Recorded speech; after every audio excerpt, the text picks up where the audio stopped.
ఓం శ్రీ గురుభ్యో నమ. గం గణాధిపతయే నమ. శ్రీమాత్రే నమ. ఈరోజు మనము ఆగస్టు మొదటి పక్షమైనటువంటి 1 నుంచి 16 రోజు మొదటి పక్షంలో అంతర్భాగంగా ముందుగా రాసులలో ఏ రాసులో ఏ గ్రహం ఉందో తెలుసుకుందాం. శని భగవంతుడు వచ్చేసి రేవతిలో ఇక్కడ మనకు మీనరాశి సంచారం చేస్తున్నారు. అలాగే కుంభరాశిలో రాహు, కేతు వచ్చేసి సింహరాశి, అలాగే మిథున రాశిలో వచ్చేసి బృహస్పతి, శుక్రుడు కూడా అక్కడే ఉన్నారు. రవి బుధులు వచ్చేసి పక్షం మొత్తంగా కర్కాటక రాశిలో ఉంటారు. కేతువు కుజులు వచ్చేసి సింహరాశి సంచారం చేస్తారు. ఇది గోచారం. చంద్రుడు 2.5 రోజుకు ఒకసారి రాశి మారుతూ ఉంటారు.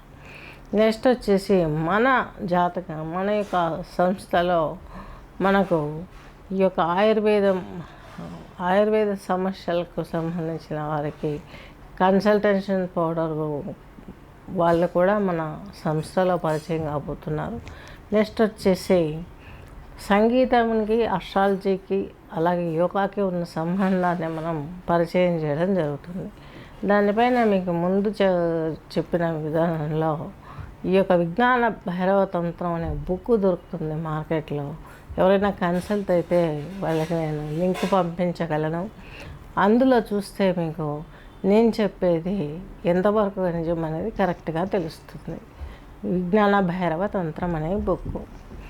ఓకే, కర్కాటక రాశి, కర్కాటక లగ్నం వారికి తీసుకున్నట్లయితే పునర్వసు నక్షత్రం, మీకు పునర్వసు నక్షత్రం వచ్చేసి 1 పాదం, పుష్యమి 4, ఆశ్లేష 4 పాదాలు కలిపి ఈ యొక్క కర్కాటక రాశి, కర్కాటక లగ్నానికి వర్తిస్తుంది.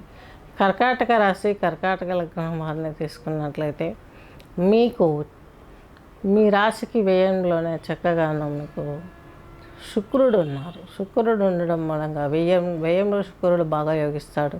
జీవిత భాగస్వామి సపోర్ట్ దొరుకుతుంది. అన్ని విధాల సుఖశాంతులు దొరికే అవకాశం, మృష్టాన్న భోజనము, విందులు వినోదాలు, వివాహం కాని వారికి వివాహ వైభవం, వివాహాలు కుదరడం, అయిన వారికి పెళ్ళైన వారికి పిల్లల విషయంలో ఇలాంటి విషయాలలో ముందడుగు పడే అవకాశాలు స్పష్టంగా ఉన్నాయి. అలాగే అష్టమ శని ప్రభావం కూడా తొలగిపోయింది కాబట్టి కొంత మంచి జరిగే అవకాశాలు స్పష్టంగా ఉన్నాయి. నెక్స్ట్ ఈ యొక్క మనకు అష్టమ రాహు ప్రాబ్లం కొంత ఉంటుంది కాబట్టి కొంత ప్రయాణాలలో కర్కాటక రాశి వాళ్ళు ఆచితూచి వ్యవహరించాల్సిన అవసరం ఎంతైనా ఉంది. శత్రు రుణ రోగ భయాలు కూడా వెంబడిస్తూ ఉంటాయి.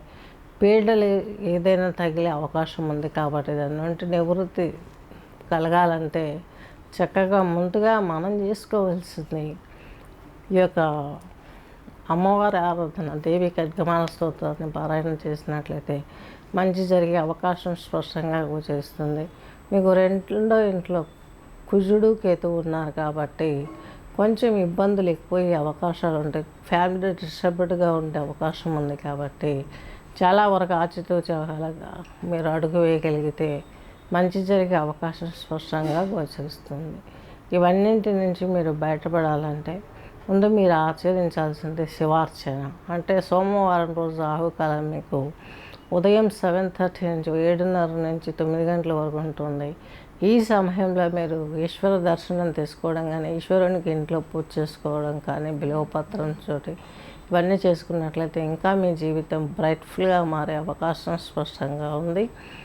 ఇది నెక్స్ట్ శుక్రుడు మీకు వ్యయంలో అన్నాం కదా, ఈ లక్ష్మీ అష్టోత్తర నామాలు అవి చదివినట్లయితే మీకు ఇంకా మంచి ఫలితాలు ఇంకా బాగా జరిగే అవకాశాలు స్పష్టంగా గోచరిస్తున్నాయి. దత్తాత్రేయ స్తోత్రం విన్నట్లయితే బృహస్పతికి చెందినటువంటి ప్రాబ్లమ్స్, శత్రు రుణ రోగ ఒత్తిడి, అలాగే తండ్రి గారికి ఉన్నటువంటి health point of problems control అయ్యే అవకాశాలు స్పష్టంగా గోచరిస్తున్నాయి.